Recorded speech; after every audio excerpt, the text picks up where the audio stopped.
Austin, Texas, the investigation just getting started as authorities learn more about the bombing suspect. The police chief now at the center of a social media firestorm for his description at a press conference, his description of the suspect. Let's get over to Liza Lucas at the 11 Alive Bridge with what people are saying online. Liza?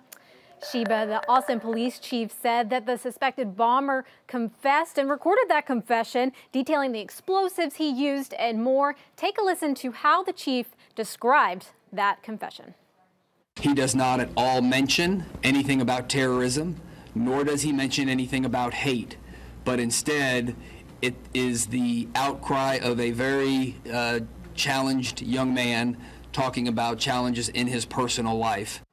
Those comments right there sparking a conversation, a controversy rather online, many questioning whether the police chief calling him challenged was the right decision. Now, want to take a look at some of those comments this morning. Cameron on our 11 Alive Facebook page says, if you call being a right-wing terrorist, quote, challenge, then sure. Okay, a lot of people feeling that way on 11 Alive Facebook this morning. Becky said if his skin was brown, the suspect was indeed white. We all know he wouldn't be called, quote, a very challenged young man.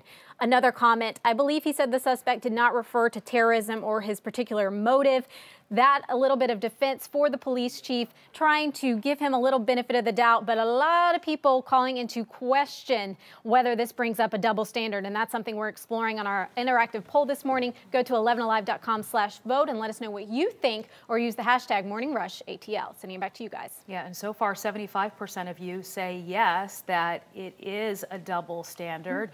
So the suspect did not mention terrorism in that recorded video, but the other question this morning is, were his actions the definition of terrorism? 2 people killed, responsible for a series of bombings since the beginning of March. Right. He terrorized that city. Yeah. And that's a fact. He terrorized that city, whether you want to call him a terrorist or not. Yeah. I think that he could have left that adjective off, challenged. He could have left that off. Yeah. We don't know much about the chief there in Austin, right? He could very well be this guy who describes a number of suspects as challenged. We don't know that. But judging, looking at previous cases, I mean, we talk about Trayvon Martin and we talk about other cases like that, and police departments nationwide and how suspects are described nationwide. This definitely alerted folks, because we don't normally hear a bombing suspect being referred to as challenged. Yeah, I agree with Francesca as far as terrorizing people. People were in terror. People were killed. To me, that is terrorism. But I think maybe a wrong play on words, talking about the suspect with his challenges in life being a challenged person, maybe just the wrong choice of words at the time. Yeah, you probably didn't want to hear that from the chief. I can understand it coming from his attorney, who wants to paint a different picture so he can get a lower sentence. But coming from the chief, I don't know that that was the right words, like you said. And this is all coming at a time where mental health is at the forefront. People are being very sensitive to that as well.